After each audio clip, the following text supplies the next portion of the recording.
ಆತ್ಮೀಯ ವಿದ್ಯಾರ್ಥಿಗಳೇ, ನಿಮಗೆಲ್ಲರಿಗೂ ಶ್ರೀ ಕಾಮಾಕ್ಷಿ ಟ್ಯುಟೋರಿಯಲ್ಗೆ ಸ್ವಾಗತ. ಇವತ್ತು ನಾವು SLC 2024 ಎಕ್ಸಾಮಿಗೆ 2 ಮಾರ್ಕ್ಸಿಂದ ಇಂಪಾರ್ಟೆಂಟ್ ಕ್ವಶನ್ಸನ್ನು ನೋಡೋಣ. ಭಾಗ 1ರೊಳಗೂ ಇಂಪಾರ್ಟೆಂಟ್ ಕ್ವಶನ್ಸನ್ನು ಹೇಳೀನಿ. ಇವತ್ತು ಭಾಗ 2ರೊಳಗೆ ಮತ್ತಷ್ಟು ಇಂಪಾರ್ಟೆಂಟ್ ಕ್ವಶನ್ಸನ್ನು ಕಂಟಿನ್ಯೂ ಮಾಡೋಣಂತ. ನೋಡಿರಿ ಯಾವ ರೀತಿ ಕ್ವಶನ್ಸ್ ಕೇಳ್ತಾರೆ ಅಂದ್ರೆ 1 + cos θ divided by 1 - cos θ is equal to cosec θ + cot θ whole square ಎಂದು ಸಾಧಿಸಿ ಅಂತ ಕೇಳ್ಯಾರ. ಯಾವಾಗೂ ಸಾಧಿಸಿ ಅಂದಾಗ LHS ಅನ್ನು ಮೊದಲು ಹಚ್ಕೋಬೇಕು. LHS is equal to 1 + cos θ divided by 1 - cos θ.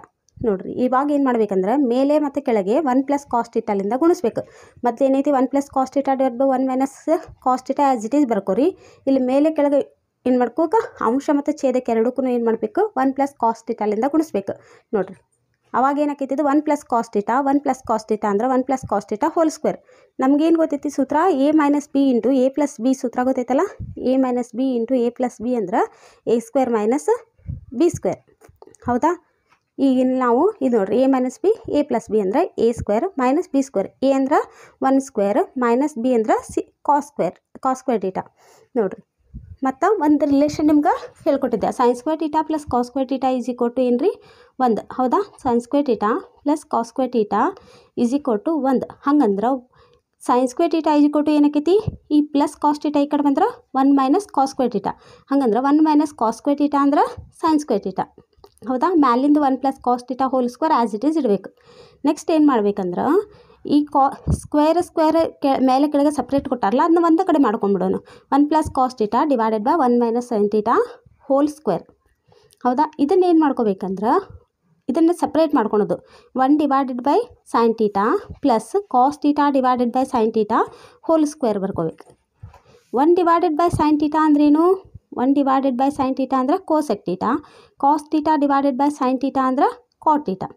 ನೋಡಿರಿ ಹಂಗಂದ್ರೆ 1 + cos θ divided by 1 - cos θ is equal to cosec θ plus cos θ whole square ಬಂತು. ಇದು ನಮ್ಗೆ ಸಾಧನೆ. ಇಷ್ಟು ನೋಡಿರಿ ಇದಿಷ್ಟು ಮಾಡ್ಬೇಕಂದ್ರೆ ನಾ ತ್ರಿಕೋನಮಿತಿ ಮೇಲೆ ಒಂದು ಡೀಟೇಲ್ ಕ್ಲಾಸ್ ಮಾಡೀನಿ. ಅದು ಕ್ಲಾಸ್ ನೀವು ನೋಡ್ಕೊಂಡ್ರಿ ಅಂದ್ರೆ ಈ ತ್ರಿಕೋನಮಿತಿ ಮೇಲೆ ಯಾವ ಲೆಕ್ಕ ಕೇಳಿದ್ರು ಮಾಡ್ತೀರಿ. ಅಲ್ಲಿ ನಾನು ನಿಮ್ಗೆ 1 ಡಿವೈಡ್ ಬೈ sin θ ಅಂದ್ರೆ ಏನು, cos θ ಡಿವೈಡ್ ಬೈ sin θ ಅಂದ್ರೆ ಏನು, sin² θ ಪ್ಲಸ್ cos² θ ಅಂದ್ರೆ ಏನು ಎಲ್ಲನೂ ನಿಮ್ಗೆ ಡೀಟೇಲ್ ಆಗಿ ಹೇಳ್ಕೊತೀನಿ. ಇಲ್ಲೇ ಸಿಂಪಲ್ ಆಗಿ ಹೇಳ್ತೀನಿ, ಯಾಕಂದರೆ ಈ ವಿಡಿಯೋ ಲೆಂದಿ ಆತಂದ್ರೆ ನಿಮ್ದು ಎಕ್ಸಾಮಿಗೆ ಸಮೀಪ ಬಂತು. ವಿಡಿಯೋನ ನೋಡ್ಕೊಂಡು ಕುಂತ್ರೆ ನಿಮ್ದು ಎಕ್ಸಾಮ್ಗೆ ಟೈಮು ಸಿಗಂಗಿಲ್ಲ ರೀ. ಅದಕ್ಕೆ ಅನ್ನೋದಕ್ಕೆ ನಿಮ್ಗೆ ಇಲ್ಲಿ ಒಂದು ಸ್ವಲ್ಪ ಶಾರ್ಟ್ಕಟ್ಟಾಗಿ ಹೇಳ್ಕೊಡ್ತೀನಿ. ಫುಲ್ ಡೀಟೇಲ್ ಬೇಕಂದ್ರೆ ನಿಮ್ಗೆ ಒಂದೊಂದು ಸಬ್ಜೆಕ್ಟ್ ಮೇಲೂ ಒಂದೊಂದು ವಿಷಯದ ಮೇಲೂ ನಾನು ನಿಮ್ಗೆ ಒಂದೊಂದು ಸಪ್ರೇಟ್ ಕ್ಲಾಸ್ ಮಾಡಿಟ್ಟೀನಿ. ಇವತ್ತು ಏನು ಮಾಡ್ತೀನಿ ಸಿಂಪಲ್ಲಾಗಿ ಹೇಳ್ಕೊತ ಹೋಗ್ತೀನಿ. ನೋಡಿರಿ ಮುಂದಿಂದನ್ನು ಸ್ಟಾರ್ಟ್ ಮಾಡೋಕ್ಕಿಂತ ಮೊದಲು ನನ್ನ ಕ್ಲಾಸ್ ನಿಮ್ಗೆ ಲೈಕ್ ಆದ್ರೆ ಒಂದು ಲೈಕ್ ಮಾಡಿರಿ, ಸಬ್ಸ್ಕ್ರೈಬ್ ಮಾಡ್ಕೊರಿ, ನಿಮ್ಮ ಫ್ರೆಂಡ್ಸ್ಗೆಲ್ಲರಿಗೂ ಶೇರ್ ಮಾಡಿರಿ. ನೋಡಿರಿ ಮತ್ತು ಯಾವ ರೀತಿ 2 ಮಾರ್ಕ್ಸಿಂದ ಇಂಪಾರ್ಟೆಂಟ್ ಕ್ವಶನ್ಸ್ ಅಂದ್ರೆ ನೋಡಿರಿ ಮುಖಗಳ ಮೇಲೆ 1 ರಿಂದ 6 ಸಂಖ್ಯೆಗಳನ್ನು ಬರೆದಿರುವ ಒಂದು ಘನಾಕೃತಿಯ ದಾಳವನ್ನು 2 ಬಾರಿ ಉರುಳಿಸಲಾಗಿದೆ. ಹಾಗಾದರೆ ಮುಖಗಳ ಮೇಲಿನ ಸಂಖ್ಯೆಗಳ ಮೊತ್ತ 10 ಬರುವ ಸಂಭವನೀಯತೆಯನ್ನು ಕಂಡುಹಿಡಿಬೇಕು. ಹೌದಾ? ನೋಡಿರಿ ಇಲ್ಲಿ n(s) ಎಷ್ಟಾಗೈತಿ 36. n(a) ಅಂದ್ರೆ 5 ಬಿದ್ದರೆ ಎಷ್ಟಾಗೈತಿ 10 ಆಕೈತಿ. 4 6 ಬಿದ್ದರೆ ಎಷ್ಟಾಗೈತಿ 10. 6 4 ಬಿದ್ದರೆ ಎಷ್ಟಾಗೈತಿ 10. ಇವಿಷ್ಟು ಬಿಟ್ರೆ ಮತ್ತು ಯಾವುದು 2 ಬಂದ್ರೆ ನಮಗೇನಾಗಂಗಿಲ್ಲ 10 ಬರೋಂಗಿಲ್ಲ. ನೋಡಿರಿ ಹಾಗಂದ್ರೆ n(a) = 3 ಆಯ್ತು. ನಮ್ಗೆ ಸೂತ್ರ ಏನು ಗೊತ್ತೈತಿ P(a) = n(a) divided by n(s).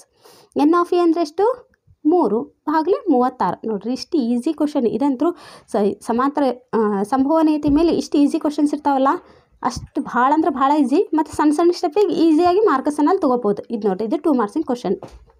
ನೋಡಿರಿ ನೆಕ್ಸ್ಟ್ ಕ್ವಶನ್ ಶಂಕು ಭಿನ್ನಕದ ಮೇಲೆ ಕ್ವಶನ್. ಶಂಕುವಿನ ಭಿನ್ನಕ ರೂಪದ ಕಸದ ಬುಟ್ಟಿಯ ವೃತ್ತಾಕಾರದ 2 ಬದಿಯ ತ್ರಿಜ್ಯಗಳು ಕ್ರಮವಾಗಿ 15 ಸೆಂಟಿಮೀಟರ್ ಮತ್ತು 8 ಸೆಂಟಿಮೀಟರ್ ಆಗಿದೆ. ಇದರ ಆಳವು 63 ಸೆಂಟಿಮೀಟರ್ನಷ್ಟಿದ್ದರೆ ಕಸದ ಬುಟ್ಟಿಯ ಘನಫಲವನ್ನು ಕಂಡುಹಿಡಿಬೇಕು. ನೋಡಿರಿ ಈಗೇನಿಲ್ಲ, ಇದು ಬರೀ ನಿಮ್ಗೆ ಶಂಕುವಿನ ಭಿನ್ನಕ ಸೂತ್ರ ಬಂದರೆ ಸಾಕು. ಇದ್ರ ಮತ್ತು ಫುಲ್ ಡೀಟೇಲಾಗಿ ಎಕ್ಸಾಮ್ನಾಗ ನೋಡ್ಕೊಂಡು ಕುಂದ್ರಬಾರ್ದು. ಏನು ಕೊಟ್ಟಾರ ನಮ್ಗೆ R1 ಕೊಟ್ಟಾರ R2 ಕೊಟ್ಟಾರ. ಹೌದಾ? R1 ಬೆಲೆ ಕೊಟ್ಟಾರ, R2 ಬೆಲೆ ಕೊಟ್ಟಾರ, H ಬೆಲೆ ಕೊಟ್ಟಾರ. ಹೌದಾ? ಇದನ್ನಿಷ್ಟು ಉಪಯೋಗಿಸ್ಕೊಂಡು ನಾವು ಬರೀ ಕಸದ ಬುಟ್ಟಿಯ ಘನಫಲ ಅಂದರೆ ಶಂಕುವಿನ ಭಿನ್ನಕದ ಘನಫಲ ಕಂಡುಹಿಡಿಯುವ ಸೂತ್ರ ಏನು 1/3 πh R1² + R2² + R1 × R2. ಈ ಸೂತ್ರದೊಳಗೆ ಪ್ರತಿಯೊಂದು ಬೆಲೆಯನ್ನು ತುಂಬ್ರಿ. 1/3 π ಅಂದರೆ 22/7, H ಅಂದರೆ 63, R1² ಅಂದರೆ 15², R2² ಅಂದರೆ 8², R1 × R2 ಅಂದರೆ 15 × 8. ಈಗ ಸಿಂಪ್ಲಿಫಿಕೇಷನ್ ಮಾಡೋದು ಯಾವ ರೀತಿ ಮಾಡೋದು ನೋಡಿರಿ. 7 1 7 9 3 1 3 22 ಮೂರಲೆ 66. ನೆಕ್ಸ್ಟ್ 15 15 225, 8 8 64, 15 8 120.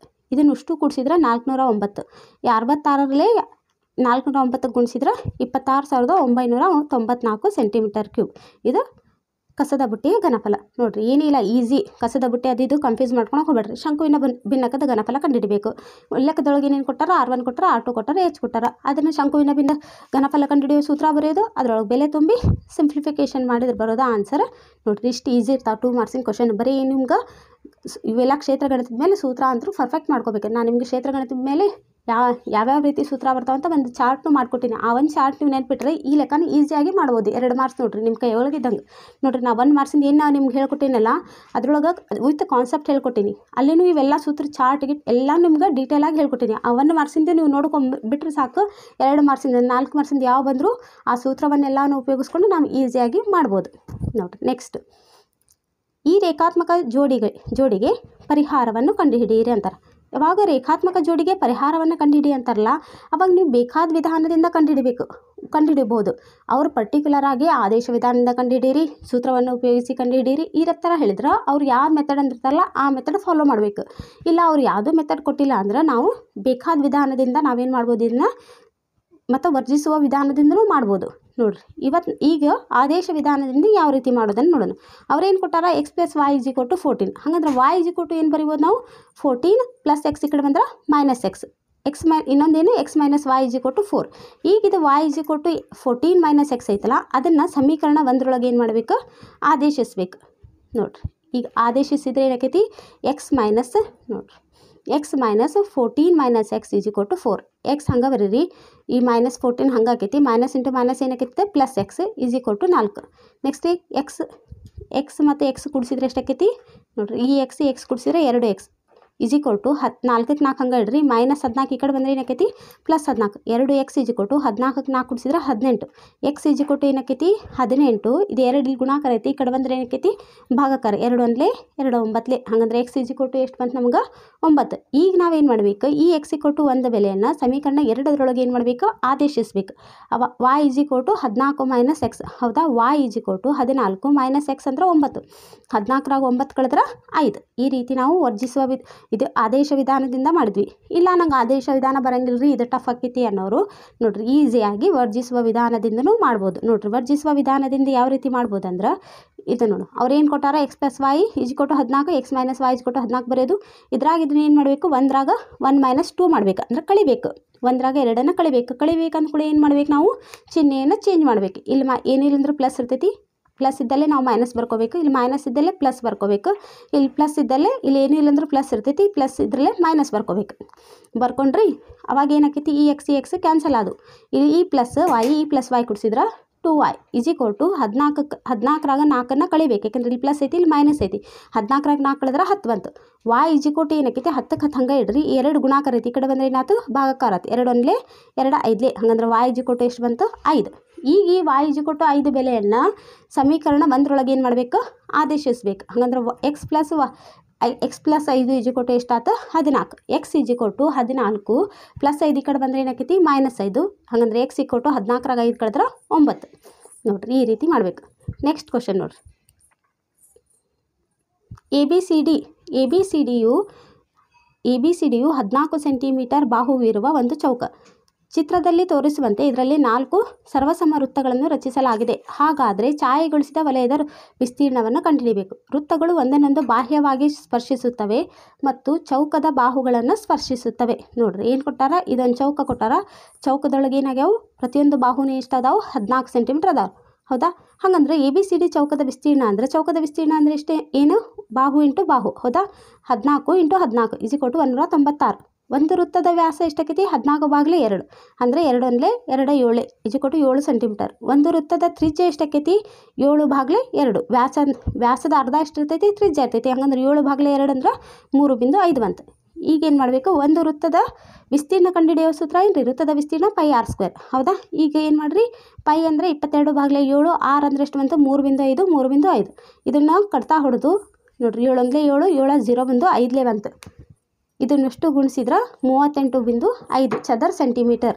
ಹಾಗಂದ್ರೆ ವೃತ್ತದ ವಸ್ತು ವಿಸ್ತೀರ್ಣ ಎಷ್ಟು ಬಂತು? 4 ಇಂಟು 38.5 ಇವೆರಡೂ ಗುಣಿಸಿದ್ರೆ 154 ಚದರ ಸೆಂಟಿಮೀಟರ್. ಹಾಗಂದ್ರೆ ಈಗ ನಾವು ಛಾಯೆಗೊಳಿಸಿದ ವಲಯದ ವಿಸ್ತೀರ್ಣ ಕಂಡುಹಿಡಿಬೇಕಂದ್ರೆ ಛಾಯೆಗೊಳಿಸಿದ ABCD ಚೌಕದ ವಿಸ್ತೀರ್ಣ ಮೈನಸ್ 4 ವೃತ್ತದ ಒಟ್ಟು ವಿಸ್ತೀರ್ಣ. ಹಾಗಂದ್ರೆ 196 ಒಳಗೆ ಮೈನಸ್ 154 ಮಾಡಿದ್ರೆ 42 ಚದರ ಸೆಂಟಿಮೀಟರ್. ನೋಡಿರಿ ತಿಳಿತಲ್ಲ ಇದು. ನೆಕ್ಸ್ಟ್ ಮೋಸ್ಟ್ ಇಂಪಾರ್ಟೆಂಟ್ ಕ್ವಶನ್ ನೋಡಿರಿ. 2 ಬಿಂದುಗಳನ್ನು ಕೊಟ್ಟಾರ. ಆ ಬಿಂದುಗಳ ನಡುವಿನ ದೂರವನ್ನು ಕಂಡುಹಿಡಬೇಕು. 2,3 ಮತ್ತು 4,1 ಬಿಂದುಗಳ ನಡುವಿನ ದೂರವನ್ನು ಕಂಡುಹಿಡಬೇಕು. ಇದು x1 y1 ತಗೊಂಡ್ರೆ ಇದು x2 y2. D = ಸೂತ್ರ ಏನು? x2 - x1 hole square plus y2 - y1 whole square. ದೂರ ಕಂಡುಹಿಡಿಯೋ ಸೂತ್ರ ನೋಡಿರಿ. x2 - x1 ಅಂದರೆ x2 ಅಂದರೆ 4 - 2 4 - 2 whole square plus y2 - y1 1 - 3 whole square.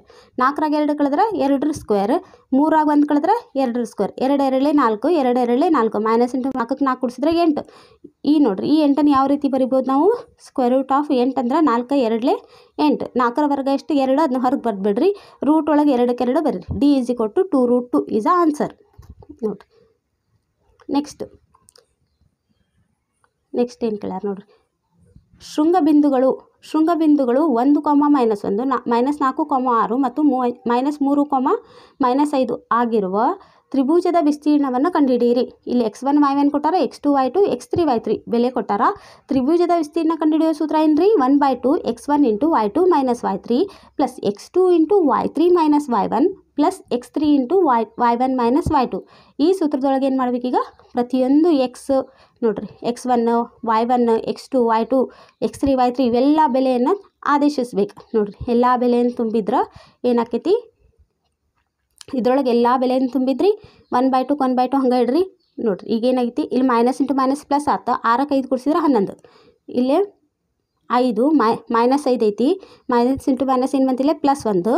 -5 +1 ಅಂದರೆ ಎಷ್ಟು ಬರ್ತೈತಿ? -4. -4 ಇಂಟು -4 ಅಂದ್ರೆ 4 4 16. Minus into minus +16. ತಿಳಿತಲ್ಲ ಇದು? ಇಲ್ಲಿ ನೋಡಿರಿ ಮೈನಸ್ ಬಂದ್ರೆ ಕೂಡಿಸ್ಬೇಕು. -6ಕ್ಕೆ 1 ಕೂಡಿಸಿದ್ರೆ -7. -7 ಇಂಟು 3 ಮಾಡಿದ್ರೆ 7 3 21. Minus into minus plus. ಇದು ಇಷ್ಟೂ ಕೂಡಿಸಿದ್ರೆ ಎಷ್ಟು ಬರ್ತೈತಿ? 48. ಈ ಕಡ್ತಾ ಹೊಡಿರಿ.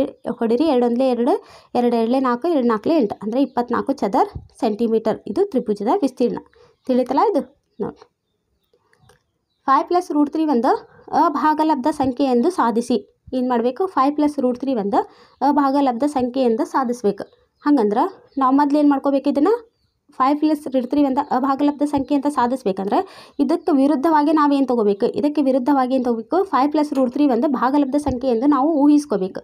ಯಾವಾಗ ಇದು ಭಾಗಲಬ್ಧ ಸಂಖ್ಯೆ ಆತಂದ್ರೆ 5 + √3 = a/b. a cannot be equal to 0, b cannot be equal to 0. ಹಾಗಂದ್ರೆ a/b ಈ +5 ಕಡೆ ಬಂದ್ರೆ -5 = √3 ಆಯ್ತು. ಹೌದಾ? ಈಗ ನೋಡಿರಿ √3 = ಏನು ಬರಿಬೋದು ನಾವು? √3 = a/b ಪ್ಲಸ್ a/b -5. ಇದ್ರ ಲಸ ತೆಗೆದ್ರೆ a ಈ b ಇಲ್ಲಿ ಗುಣಾಕಾರ ಆಕೈತಿ. ಇಲ್ಲಿ ಗುಣಾಕಾರ ಆತಂದ್ರೆ a - 5b/b ಆಯ್ತು. ನೋಡಿರಿ ಇವಾಗ ಏನು ಗೊತ್ತಾತಂದ್ರೆ ಇದರಿಂದ ಈ ಸಮೀಕರಣ ಇದ್ರ ಏನು ಬರ್ಕೊಡ್ವಲ್ಲ ಇದರಲ್ಲಿ ನಮ್ಗೆ ಏನು ಗೊತ್ತಾಯ್ತು? a ಮತ್ತು bಗಳು ಪೂರ್ಣಾಂಕಗಳಾಗಿರುವುದರಿಂದ a/b -5 ಒಂದು ಅಭಾಗಲಬ್ಧವಾಗಿದೆ. ಅಂತೆಯೇ √3 ಒಂದು ಭಾಗಲಬ್ಧವಾಗಿದೆ. ಆದರೆ √3 ಒಂದು ಅಭಾಗಲಬ್ಧ ಸಂಖ್ಯೆ ಎಂಬ ನಮ್ಮ ಸತ್ಯ ಸಂಗತಿಗೆ ಏನಾಯ್ತಿದು? ವಿರುದ್ಧವಾಗಿದೆ. ಆದ್ದರಿಂದ 5 + √3 ಒಂದು ಭಾಗಲಬ್ಧ ಸಂಖ್ಯೆ ಎಂಬ ನಮ್ಮ ಊಹೆ ತಪ್ಪಾಗಿರುವುದರಿಂದ ಈ ವಿರೋಧಾಭಾಸ ಉಂಟಾಗಿದೆ. ಆದ್ದರಿಂದ 5 + √3 ಒಂದು ಅಭಾಗಲಬ್ಧ ಸಂಖ್ಯೆ ಅಂತ ಬರೀಬೇಕು. ನೋಡಿರಿ ಈ ರೀತಿ ಬರೆದ್ರೆ ನಿಮ್ಗೆ ಟೋಟಲ್ 2 ಮಾರ್ಕ್ಸ್. ನೆಕ್ಸ್ಟ್ 2 ಮಾರ್ಕ್ಸಿಗೆ ಇಂಪಾರ್ಟೆಂಟ್ ಕ್ವಶನ್ಸ್ ನೋಡಿರಿ. ಏನು ಕೊಟ್ಟಾರಂದ್ರೆ ತ್ರಿಭುಜ ABC ಮತ್ತು ತ್ರಿಭುಜ DEFಗಳು ಸಮರೂಪ ತ್ರಿಭುಜಗಳಾಗ್ಯವು. ಆದ್ರೆ ಮತ್ತು ಅವುಗಳ ವಿಸ್ತೀರ್ಣಗಳು ಕ್ರಮವಾಗಿ 64 ಚದರ ಸೆಂಟಿಮೀಟರ್ ಮತ್ತು 100 ಚದರ ಸೆಂಟಿಮೀಟರ್ಗಳಾಗಿದ್ದು EF = 12 ಸೆಂಟಿಮೀಟರ್ ಆದಾಗ BC ಅಳತೆಯನ್ನು ಕಂಡುಹಿಡಿಬೇಕು. ಹೌದಾ? ಅಥವಾ ಇದರ ಮಾಡ್ಬೋದು. ಇಲ್ಲ ಇನ್ನೊಂದಂದ್ರೆ 6 ಮೀಟರ್ ಎತ್ತರದ ನೇರವಾದ ಕಂಬವು ನೆಲದ ಮೇಲೆ 4 ಮೀಟರ್ ಉದ್ದದ ನೆರಳನ್ನು ಉಂಟು ಮಾಡಿದೆ. ಅದೇ ಸಮಯದಲ್ಲಿ ಅದೇ ನೆಲದ ಮೇಲಿನ ಒಂದು ಕಟ್ಟಡವು 28 ಮೀಟರ್ ಉದ್ದದ ನೆರಳನ್ನು ಉಂಟು ಮಾಡಿದರೆ ಆ ಕಟ್ಟಡದ ಎತ್ತರವನ್ನು ಏನು ಮಾಡಬೇಕು? ಕಂಡುಹಿಡಬೇಕು. ನೋಡಿರಿ ನಿಮ್ಗೆ ಈ ಕ್ವಶನ್ ಈಸಿ ಅನಿಸಿದ್ರೆ ಇದು ಮಾಡಬರ್ರಿ. ಇಲ್ಲರಿ ಇದು ನಮ್ಗೆ ಡಿಫಿಕಲ್ಟ್ ಆಕೈತೆ ಅಂದ್ರೆ ಇದು ಮಾಡ್ಬೋದು. ನಾನು ನಿಮ್ಗೆ ಇವತ್ತು 2 ಹೇಳ್ಕೊಡ್ತೀನಿ. ಎಕ್ಸಾಮ್ನಾಗ ನಿಮ್ಗೆ ಯಾವ್ದು ಕೇಳ್ತಾರಲ್ಲ ಅದನ್ನು ನೀವು ಮಾಡ್ಕೊಂಬರ್ರಿ. ನೋಡಿರಿ ಫಸ್ಟ್ ಏನು ಕೊಟ್ಟಾರ? ಎರಡೂ ತ್ರಿಭುಜಗಳು ಸಮರೂಪ ಅದಾವಂತ ಹೌದಾ. ತ್ರಿಭುಜ ಎ ಬಿ ಸಿ ಸಮರೂಪ ತ್ರಿಭುಜ ಡಿ ಇ ಎಫ್ ಹೌದಾ. ಇದರೊಳಗೆ ಏನೇನು ಕೊಟ್ಟಾರ, ಎರಡು ಸಮರೂಪ ತ್ರಿಭುಜಗಳ ವಿಸ್ತೀರ್ಣಗಳು ಅವುಗಳ ಅನುರೂಪ ಬಾಹುಗಳ ವರ್ಗಗಳ ಅನುಪಾತಗಳಿಗೆ ಸಮನಾಗಿರ್ತೈತಿ ಹೌದಾ. ಇದು ಒಂದು ಪ್ರಮೇಯ ಐತಲ್ಲ ನಿಮ್ಗೆ. ತ್ರಿಭುಜ ಎ ಬಿ ಸಿ ವಿಸ್ತೀರ್ಣ ಭಾಗಲೆ ತ್ರಿಭುಜ ಡಿ ಇ ಎಫ್ ವಿಸ್ತೀರ್ಣ ಇಜ್ಕೊಟ್ಟು B C square divided by E F square. ತ್ರಿಭುಜ ಎ ಬಿ ಸಿ ವಿಸ್ತೀರ್ಣ 64 ಕೊಟ್ಟಾರ, ತ್ರಿಭುಜ ಡಿ ಇ ಎಫ್ ವಿಸ್ತೀರ್ಣ 100 ಕೊಟ್ಟಾರ. B C square as it is ಇಡ್ರಿ, ಇ ಎಫ್ ಸ್ಕ್ವೇರ್ ಅಂದ್ರೆ 12 ಸ್ಕ್ವೇರ್ ಹೌದಾ. ಈಗೇನು ಮಾಡಿರಿ, 64 ಭಾಗಲೆ 100 ಬಿ ಸಿ ಸ್ಕ್ವೇರ್ 12 12 144 ಓರೆ ಗುಣಾಕಾರ ಮಾಡಿರಿ. 64 ಇಂಟು 144 ಭಾಗಲೆ 100 ಇದನ್ನು ಓರೆ ಗುಣಾಕಾರ ಮಾಡಿ ಇಲ್ಲಿ ತೊಗೊಂಬಂದಿವಿ. 64 ಇಂಟು 144 ಭಾಗಲೆ 100 ಈಜಿ ಕೊಟ್ಟು ಬಿ ಸಿ ಸ್ಕ್ವೇರ್. ಈಗ ನೋಡಿರಿ, ಇದು ಸ್ಕ್ವೇರ್ ಹೋಗ್ಬೇಕಂದ್ರೆ ಇದಕ್ಕೆ ಸ್ಕ್ವೇರ್ ರೂಟ್ ಹಾಕ್ತೀವಿ.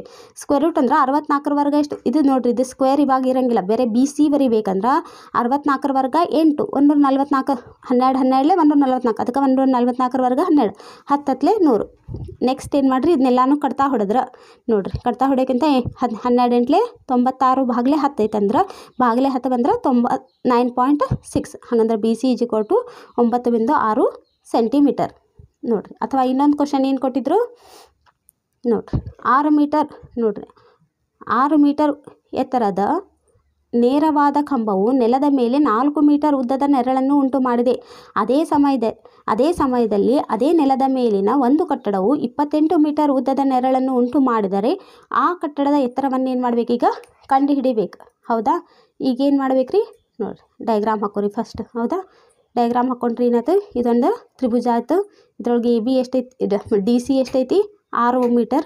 ನೆಕ್ಸ್ಟ್ ಡಿ ಇ ಎಷ್ಟೈತಿ 4 ಮೀಟರ್. ಇದು ಬಿ ಇ ಎಷ್ಟೈತಿ 28 ಮೀಟರ್. ಈಗೇನು ಮಾಡ್ಕೊರು, ತ್ರಿಭುಜ ಎ ಬಿ ನೋಡಿರಿ, ತ್ರಿಭುಜ ಎ ಬಿ ಇ ಮತ್ತು ತ್ರಿಭುಜ ಡಿ ಸಿ ಇಗಳಲ್ಲಿ ಕೋನ ಎ ಬಿ ಇ ಈಜಿಕೊಟ್ಟು ಕೋನ ಎ ಬಿ ಇ ಈಜಿಕೊಟ್ಟು ಕೋನ ಸಿ ಡಿ ಇ ಈಜಿಕೊಟ್ಟು 90 ಡಿಗ್ರಿ. ಯಾಕಂದರೆ ಇವೆರಡು ಕೋನ ಸಮ. ಯಾಕದು ಸಮ ಅದು, ಇವೆರಡು ಕೋನಗಳು 90 ಡಿಗ್ರಿ ಅದಾವೆ. ಅದ ಕೋನ ಈ ಕೋನ ಏನಿರ್ತೈತಿ ಸಮನಾಗಿರ್ತೈತಿ. ಯಾಕಂದ್ರೆ ಇದೊಂದು ಉಭಯ ಸಾಮಾನ್ಯ ಕೋನ. ಈ ತ್ರಿಭುಜಕ್ಕೂ ಅದು ನೋಡಿರಿ, ಈ ತ್ರಿಭುಜಕ್ಕೂ ಕೋನ ಈ ಸಂಬಂಧ ಪಡ್ತೈತಿ, ಈ ತ್ರಿಭುಜಕ್ಕೂ ಕೋನ ಈ ಸಂಬಂಧ ಪಡ್ತೈತಿ. ಅಂದ್ರೆ ಕೋನ ಇ ಈಜಿಕೊಟ್ಟು ಕೋನ ಈ ಉಭಯ ಸಾಮಾನ್ಯ ಆಯ್ತು. ಯಾವಾಗ ಎರಡು ಕೋನಗಳು ಸಮನ ಆದ್ವಂದ್ರೆ ಇವೆರಡು ತ್ರಿಭುಜಗಳೇನಾದವು ಸಮರೂಪಗಳಾದವು. ಯಾವಾಗ ಎರಡು ತ್ರಿಭುಜ ಸಮರೂಪಿ ಅದಾವಂದ್ರೆ ಅವುಗಳ ಅನುರೂಪ ಬಾಹುಗಳು ಅನುಪಾತದಾಗಿರ್ತಾವೆ. ಅದಕ್ಕೆ D E divided by B E ಈಜಿಕೊಟ್ಟು C D divided by A B. D E ಎಷ್ಟಾಯ್ತು 4 ಭಾಗಲೆ ಬಿ ಇ ಎಷ್ಟೈತಿ 28, ಸಿ ಡಿ ಅಂದ್ರೆ 6, ಎ ಬಿ ಕೆ ಬಿ ಹಂಗೆ ಇಡ್ರಿ. ಓರೆ ಗುಣಾಕಾರ ಮಾಡಿದ್ರೆ 4 ಇಂಟು ಎ ಬಿ ಈಜಿಕೊಟ್ಟು 28 ಇಂಟು 6 ಹಂಗಂದ್ರೆ ಎ ಬಿ ಈಜಿಕೊಟ್ಟು ಏನು ಬರ್ತೈತಿ 28 ಇಂಟು 6 ಭಾಗಲೆ 4. 4 ಅಂದ್ಲೆ 4 7 28, 7 8 7 6 42 ಹಂಗಂದ್ರೆ ಎ ಬಿ ಈಜಿಕೊಟ್ಟು ಎಕ್ಸ್ ಎಷ್ಟು ಬಂತು 42 ನೋಡಿರಿ. ಇಷ್ಟು ಈ ರೀತಿ ಕ್ವಶನ್ಸನ್ನು ಕೇಳ್ತಾರೆ. ನೆಕ್ಸ್ಟ್ ಮತ್ತು ಇಂಪಾರ್ಟೆಂಟ್ ಕ್ವಶನ್ಸ್ ನೋಡಿರಿ. ಚಿತ್ರದಲ್ಲಿ ತೋರಿಸಿರುವಂತೆ ಎ ಬಿ ಸಿ ಡಿ ಒಂದು ಸಮಾಂತರ ಚತುರ್ಭುಜ ಹೌದಾ. ಎ ಬಿ ಸಿ ಡಿ ಅನ್ನೋದೇನಿದೆ ಒಂದು ಸಮಾಂತರ ಚತುರ್ಭುಜ. ಬಿ ಸಿಯ ಮೇಲೆ ಈ ಒಂದು ಬಿಂದು ಹೌದಾ. ಬಿ ಸಿ ಮೇಲೆ ಈ ಒಂದು ಬಿಂದು ಐತಿ. ಕರ್ಣ ಬಿ ಡಿ ನೋಡಿರಿ, ಕರ್ಣ ಬಿ ಡಿಯು ಎ ಇಯನ್ನು ನೋಡಿರಿ, ಎ ಇಯನ್ನು ಎಫ್ನಲ್ಲಿ ಛೇದಿಸುತ್ತದೆ. ಹಾಗಾದರೆ D F divided by E F ನೋಡಿರಿ, D F divided by E F ಈಜಿಕೊಟ್ಟು ಎಫ್ ಬಿ ಡಿವೈಡೆಡ್ ಬೈ ನೋಡಿರಿ, F B divided by F A ಎಂದು ಸಾಧಿಸ್ಬೇಕು ನೋಡಿರಿ. ಈ ಥರ ಸಾಧಿಸಿ ಅಂದು ಕೊಟ್ಕೊಳ್ಳೇನೋ ನೀವು ಲೆಕ್ಕ ಮಾಡ್ಲಾರ್ದು ಒಂದು ಸ್ವಲ್ಪ ಚೇಂಜಸ್ ಬಂದರೆ ಬಿಟ್ಟು ಬರೋಕ್ಕೆ ಹೋಗಬಾರ್ದು. ನಿಮ್ಗೆ ತಿಳಿದಿದ್ದ ನಾಲೆಜ್ ಮೇಲೆ ಸ್ವಲ್ಪ ಅದನ್ನು ಡಯಾಗ್ರಾಮ್ ತೆಗೆದು ನಿಮ್ಗೆ ಎಷ್ಟು ತಿಳಿಯುತ್ತೆ ಅಷ್ಟನ್ನು ಮಾಡಿ ಬರ್ಬೇಕು ರೀ. ಈಗ ನೋಡಿರಿ, ಇದು ಡಯಾಗ್ರಾಮ್ ತೆಗೆದು ಈ ತ್ರಿಭುಜ ಎ ಎಫ್ ಡಿ ಮತ್ತು ತ್ರಿಭುಜ ಬಿ ಎಫ್ ಇಗಳಲ್ಲಿ ನೋಡಿರಿ ಒಂದು ಶೃಂಗಾಭಿಮುಖ ಕೋನಗಳದಾವೆ. ಶೃಂಗಾಭಿಮುಖ ಕೋನಗಳು ಯಾವ್ಯಾವು, ಎ ಎಫ್ ಡಿ ಮತ್ತು ನೋಡಿರಿ ಎ ಎಫ್ ಡಿ ಮತ್ತು ಬಿ ಎಫ್ ಇ ನೋಡಿರಿ. ಈ ಥರ ಏನು ಬಾಜು ಹಿಂಗೆ ಇರ್ತಾವಲ್ಲ ಇದ್ರೆ ಈ ಕಡೆ ಇದಕ್ಕೆ ಇದು ಶೃಂಗಾಭಿಮುಖ, ಇದಕ್ಕಿದು ಶೃಂಗಾಭಿಮುಖ ಅಂದ್ರೆ ಈ ಥರ ಇರ್ತಾವಲ್ಲ ಅವಕ್ಕೆ ಶೃಂಗಾಭಿಮುಖ ಕೋನಗಳಂತಾರೆ. ಹಂಗಂದ್ರೆ ಈ ಕೋನಕ್ಕೆ ಈ ಕೋನ ಸಮಾನ ಆಯ್ತು. ಅದೇ ರೀತಿ ಕೋನ ಎ ಡಿ ನೋಡಿರಿ, ಕೋನ ಎ ಡಿ ಎಫ್ ಕೋನ ಇ ಎಫ್ ಬಿಗೆ ಏನಿರ್ತೈತಿ ಸಮನಾಗಿರ್ತೈತಿ. ಎರಡು ಕೋನಗಳು ಮತ್ತು ಏನಾಯ್ತು ಕೋನ ಇನ್ನೊಂದು, ಯಾಕಂದ್ರೆ ಎ ಡಿ ಸಮಾಂತರ ಬಿ ಸಿ ಇರೋದ್ರಿಂದ ಡಿ ಎ ಎಫ್ ಪರ್ಯಾಯ ಕೋನಗಳು ಅಂದರೆ ಜಡ್ ಆಕಾರ ನೆನ್ಪಿಡ್ಬೇಕು ನೋಡಿರಿ. ಇಲ್ಲಿ ನೋಡಿರಿ ನಿಮ್ಗೆ ಈಸಿಯಾಗಿ ಹೇಳ್ಕೊಡ್ತೀನಿ ನೋಡ ಯಾವ ರೀತಿ ನೆನ್ಪಿಡ್ಬೇಕು. ಪರ್ಯಾಯ ಕೋನಗಳಂದ್ರೆ ಡಿ ಎ ಎಫ್ ಹೌದಾ, ಡಿ ಎ ಎಫ್ ಮತ್ತು ಎಫ್ ಬಿ ಎಫ್ ಇ ನೋಡ್ರಿ ಬಿ ಎಫ್ ಇ ಹೌದಾ ಕೋನ ಬಿ ಎಫ್ ಈಗೇನಾಯ್ತು ಸಮನಾತು. ಈ ರೀತಿ ಏನು ಜಡ್ ಆಕಾರದೊಳಗೆ ಯಾವ ಕೋನ ಇರ್ತಾವಲ್ಲ ಈ ರೀತಿ ನೆನ್ಪಿಡಿ. ಈಗ ನೋಡ್ರಿ ಹಿಂಗೆ ನೋಡಿದ್ರೆ ನಿಮ್ಗೆ ಗೊತ್ತಾಕೈತಿ ಜಡ್ ಆಕಾರದಾಗ ಇರ್ತೈತಿ. ಜಡ್ ಆಕಾರದೊಳಗೆ ನೆನ್ಪಿಡ್ಬೇಕಷ್ಟೆ. ಅದನ್ನ ಟ್ರಿಕ್ ಯೂಸ್ ಮಾಡಿಕೊಂಡು ಜಡ್ ಆಕಾರದೊಳಗೆ ಏನು ಇರ್ತದಲ್ಲ ಅದನ್ನು ಪರ್ಯಾಯ ಕೋನಗಳಂತಾರೆ ಅಂತೇಳಿ. ನೋಡ್ರಿ D A F is equal to ಕೋನ ಬಿ ಇ ಎಫ್ ನೋಡ್ರಿ ಬಿ ಇ ಎಫ್ ಈ ರೀತಿ ಒಂದು ಜಡ್ ಆಕಾರ ಕಂಪ್ಲೀಟ್ ಇದು ನೆನ್ಪಿಡಕ್ಕೆ ಟ್ರಿಕ್ ಅಷ್ಟೆ. ಇದು ಜಡ್ ಆಕಾರ ಕಂಪ್ಲೀಟ್ ಆಕೈತಲ್ಲ ಈ ರೀತಿ ಒಂದು ಜಡ್ ಆಕಾರ ಕಂಪ್ಲೀಟ್ ಆಕೈತದ. ಅದಕ್ಕೆ ಏನಂತಾರೆ ಪರ್ಯಾಯ ಕೋನಗಳು. ಕೋನ D A F is equal to B E F ಈ ರೀತಿ ಏನಾದ್ವು ಈಗ ಮೂರು ಕೋನಗಳು ಸಮನಾದ್ರೆ ಆ ಎರಡೂ ತ್ರಿಭುಜಗಳೇನಾದ್ವು ನಮ್ಗೆ ಸಮರೂಪಿಗಳು. ಯಾವಾಗ ಅವು ಸಮರೂಪಿ ಅದಾವಂದ್ರೆ ಅವುಗಳ ಬಾಹುಗಳು ಸಮಾನುಪಾತವಾಗಿರ್ತೈತಿ. F A divided by F is equal to D F divided by F B. ಅವೆರಡೂ ಓರೆ ಗುಣಾಕಾರ ಮಾಡಿರಿ. F A into F B is equal to E F into D F. ನೋಡಿರಿ ಈಗ D F into E F ಇದು ಉಲ್ಟಾ ಬರೋದು ಅಷ್ಟೇ. D F into E F is equal to F E divided by F A. ಇದನ್ನು ಅವರು ಸಾಧಿಸಂದಿದ್ರು. ನೋಡಿರಿ ಇಷ್ಟು ಈಸಿ ಇರ್ತಾವೆ ಸಾಧನೆ ಅಂದ್ಕೊಳ್ಳೇ ಏನೋ ಟಫ್ ಇರ್ತಾವಲ್ಲ ಅಲ್ಲಿ ಯಾವ ಸಮರೂಪ ಮಾಡೋಕ್ಕಾಗ್ತೈತಲ್ಲ ಆ ಎರಡು ತ್ರಿಭುಜಗಂತೂ ಸಮರೂಪ ಮಾಡಿಕೊಂಡು ಅವುಗಳ ಬಾಹುಗಳು ಅವಾಗ ಅನುಪಾತದಾಗಿರ್ತಾವೆ. ಅವು ಎರಡನ್ನೂ ಕ್ರಾಸ್ ಮಲ್ಟಿಪ್ಲಿಕೇಶನ್ ಮಾಡಿ ಇಟ್ಬಿಟ್ರೆ ಆಯಿತು. ನೋಡಿ ನೆಕ್ಸ್ಟ್ ಮತ್ತು ನೋಡಿರಿ ಒಂದು ವರ್ಗ ಬಹುಪದೋಕ್ತಿ P of X equal to A X square plus B X minus 4 ರ ಶೂನ್ಯತೆಗಳ ಮೊತ್ತ. ನೋಡಿರಿ ಶೂನ್ಯತೆಗಳ ಮೊತ್ತ ಮತ್ತು ಗುಣಲಬ್ಧಗಳು ಕ್ರಮವಾಗಿ 1/4 ಮತ್ತು -1 ಆಗಿದೆ. ಹಾಗಾದರೆ ಎ ಮತ್ತು ಬಿಗಳ ಬೆಲೆಯನ್ನು ಕಂಡುಹಿಡಿಯಿರಿ. ನೋಡಿರಿ ಇದು ಈಸಿ ಅನ್ಸಿದ್ರೆ ಇದೇ ಮಾಡಿರಿ. ಅಥವಾ ಪಿ ಆಫ್ ಎಕ್ಸ್ ಕೊಟ್ಟಾರ ಜಿ ಆಫ್ ಎಕ್ಸ್ ಕೊಟ್ಟಾರ ಎರಡನ್ನೂ ಭಾಗಿಸಿ ಭಾಗಲಬ್ಧ ಮತ್ತು ಶೇಷವನ್ನು ಕಂಡುಹಿಡಿಯಿರಿ ಅಂತ ಹೇಳ್ಯಾರ. ನೀವು ಕ್ವಶನ್ ರಿಪೀಟ್ ಏನು ಪ್ರೀವಿಯಸ್ ಇಯರ್ ಆಕ್ಸ್ಗಳು ಕ್ವಶನ್ ಅಲ್ಲ ಅವನ್ನ ರಿಪೀಟ್ ಮಾಡ್ಸಂತೀನಿ. ಎಷ್ಟು ರಿಪೀಟ್ ಆಗಕ್ಕಂತ ನೋಡ್ರಿ ಕ್ವಶನ್. ಈ ಥರ ಕ್ವಶನ್ನು ನಾನು ಭಾಗ 1 ಮಾಡ್ಸೀನಿ. ಈಗ ಭಾಗ 2 ಎರಡು ಮಾರ್ಕ್ಸ್ ಏನು ಇಂಪಾರ್ಟೆಂಟ್ ಕ್ವಶನ್ಸ್ ಮಾಡಿಲ್ಲ ಅದರೊಳಗೂ ಈ ಕ್ವಶನ್ ಬಂದಾವು. ಈಗಿನೂ ಅವ ಕ್ವಶನ್ಸ್ ಬಂದಾವು. ಸ್ವಲ್ಪ ಏನದಾವು ನಂಬರ್ಸ್ ಏನದಾವು ಚೇಂಜಸ್ ಅದಾವು. ಅದಕ್ಕೆ ನಾನು ನಿಮ್ಗೆ ಹೇಳಲಿಕ್ಕತ್ತಿದ್ದು ಏನು ನಾ ಕ್ಲಾಸ್ನಾಗ ಮಾಡಿಸ್ತೀನಿಲ್ಲ ಅವು ಕ್ವಶನ್ಸ್ ನೀವು ಪರ್ಫೆಕ್ಟ್ ಮಾಡ್ಕೊಂಡು ಹೋದ್ರಂದ್ರೆ ಒಂದು ಸ್ವಲ್ಪ ನಂಬರ್ಸ್ ಅಷ್ಟೇ ಚೇಂಜಸ್ ಮಾಡಿ ಇದೇ ಟೈಪ್ ಕ್ವಶನ್ಸನ್ನು ಕೇಳ್ತಾರೆ. ಈಗ ನೋಡಿರಿ ಮೊದಲೇನು ಕೊಟ್ಟಾರ P of X equal to A X square plus B X minus 4 ಕೊಟ್ಟಾರ ಹೌದಾ. ಮತ್ತೇನು ಕೊಟ್ಟಾರ ರೀ ಶೂನ್ಯತೆಗಳ ಮೊತ್ತ ಕೊಟ್ಟಾರ ಹೌದಾ. ಶೂನ್ಯತೆಗಳ ಮೊತ್ತ ಮತ್ತು ಗುಣಲಬ್ಧ ಕೊಟ್ಟಾರ. ನೋಡಿ ಇದು A X square plus B X plus C equal to 0 ಇದನ್ನು ಕಂಪೇರ್ ಮಾಡಿದ್ರೆ ಸಿ ಬೆಲೆ ಎಷ್ಟು ಬಂತು -4. ಹಾಗಂದ್ರೆ alpha plus beta is equal to ಎಷ್ಟು ಕೊಟ್ಟಾರ 1/4. ಅಲ್ಫಾ ಪ್ಲಸ್ ಬೀಟಾ ಶೂನ್ಯತೆಗಳ ಮೊತ್ತ ಯಾವಾಗ ಶೂನ್ಯತೆಗಳ ಮೊತ್ತ alpha plus beta is equal to ಏನಿರ್ತೈತಿ -b ಡಿವೈಡೆಡ್ ಬೈ ಎ ಹೌದಾ. ಇಲ್ಲಿ ಅಲ್ಫಾ ಪ್ಲಸ್ ಬೀಟಾ ಅಂದ್ರೆ -b ಬೈ ಎ 1/4ಕ್ಕೆ 1/4 ಹಂಗೆ ಇರ್ತೈತೆ. ಯಾಕಂದ್ರೆ ಇದಕ್ಕೆ ಲೆಕ್ಕದೊಳಗೆ ಕೊಟ್ಟಾರ ಅಲ್ಫಾ ಪ್ಲಸ್ ಬೀಟಾ ಶೂನ್ಯತೆಗಳ ಮೊತ್ತ ಎಷ್ಟೈತಿ 1/4. ನೆಕ್ಸ್ಟ್ ಅಲ್ಫಾ ಇಂಟು ಬೀಟಾ ನೋಡಿರಿ ಅಲ್ಫಾ ಇಂಟು ಬೀಟಾ ಅಂದ್ರೆ ಸಿ ಡಿವೈಡೆಡ್ ಬೈ ಎ ಹೌದಾ. ಸೂತ್ರ ಇಲ್ಲಿ ನೋಡಿರಿ ಸಿ ಡಿವೈಡೆಡ್ ಬೈ ಎ ಬರೀರಿ. ಅಲ್ಫಾ ಇಂಟು ಬೀಟಾ ಐತಲ್ಲಿ ಅಲ್ಫಾ ಇಂಟು ಬೀಟಾ ಅವ್ರು ಎಷ್ಟು ಕೊಟ್ಟಾರ -1. ನೋಡಿರಿ ಸಿ ಅಂದ್ರೆ ಎಷ್ಟೈತಿ -4 ಎ. ನೋಡಿ ನೆಕ್ಸ್ಟ್ ಸ್ಟೆಪ್ ಒಳಗೆ ಓರೆ ಗುಣಾಕಾರ ಮಾಡಿರಿ. ಇಲ್ಲಿ ಓರೆ ಗುಣಾಕಾರ ಮಾಡಿರಿ. ಎ ಇಂಟು 1 ಅಂದರೆ ಎ 4 ಇಂಟು ಬಿ ಅಂದರೆ -4b. A is equal to -4b. ಇಲ್ಲೇ ಮೈನಸ್ ಎ ನೋಡಿರಿ ಓರೆ ಗುಣಾಕಾರ ಮಾಡಿರಿ. ಇಲ್ಲಿ -1 ಐತಿ ಈಸ್ ಈಕ್ವಲ್ ಟು -4 ಎ ಐತಿ. ಓರೆ ಗುಣಾಕಾರ ಮಾಡಿದ್ರೆ ಎ ಇಂಟು ಎ ಅಂದ್ರೆ -a. ಎ ಇಂಟು 1 ಅಂದ್ರೆ -a -4ಕ್ಕೆ -4 ಮೈನಸ್ ಕ್ಯಾನ್ಸಲ್ ಆದರೆ ಎ ಬೆಲೆ ಎಷ್ಟು ಬಂತು ಈಗ ಎ ಈಸ್ ಈಕ್ವಲ್ ಟು ಎಷ್ಟು ಬಂತು 4. ಈ ಎ ಈಸ್ ಈಕ್ವಲ್ ಟು 4 ಸಮೀಕರಣ 1 ಆದೇಶಿಸ್ರಿ. ನೋಡಿರಿ ಎ ಈಸ್ ಈಕ್ವಲ್ ಟು 4 ಸಮೀಕರಣ 1 ಆದೇಶಿಸಿದ್ರೆ ಎ ಇದ್ದಲ್ಲಿ ಎಷ್ಟೈತಿ 4 ಈಸ್ ಈಕ್ವಲ್ ಟು -4b ಹೌದಾ.